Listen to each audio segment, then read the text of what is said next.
So through this series, I'm going to refer to what I'm going to call the still chain.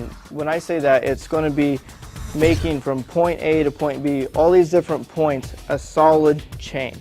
And if we do anything different, or like cock a wrist in or something like that, that's going to cause your weak link. So if we get a weak link anywhere, then your shot's going to fall apart from that point. So what we're going to want to do is always keep a still chain, and I'll explain how to do this as we go through, but the stronger you make your chain, the stronger your shot's going to be.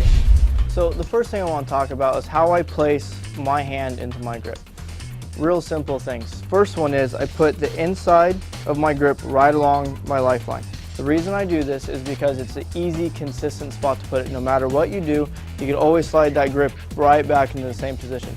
Another thing I do is as soon as I put my grip and get it placed in there where I want, I stretch this thumb back a little bit like this, not all the way back, but just so you have enough tension in this thumb pad to give you a nice solid base. What this does, it gives you a nice connection with your wrist bones and all the way through your arm, making this one solid post. So by doing this, you're going to get the strongest bone-to-bone contact that you can in a grip position. The next thing I want to talk about is finger position on the string.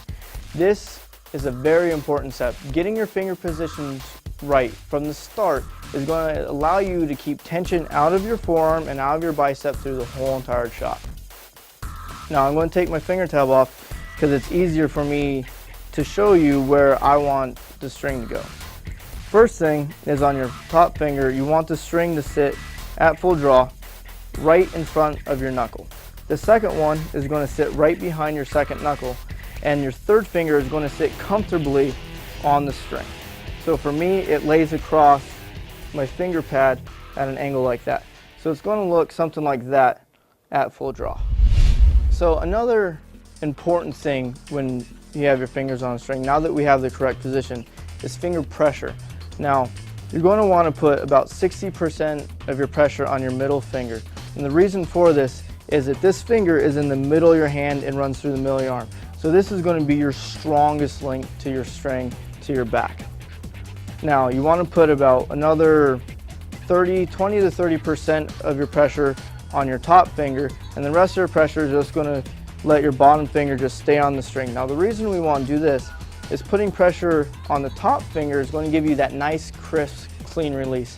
And you want pressure on your bottom finger because all through your shot, you want this pressure to stay the same, and that third finger is going to help you do that. A lot of people like to drop it off, but you also might notice that those people might get a little more high and low, because when you drop that third finger, you're going to get this pressure change, and that's going to change where you hit on the target.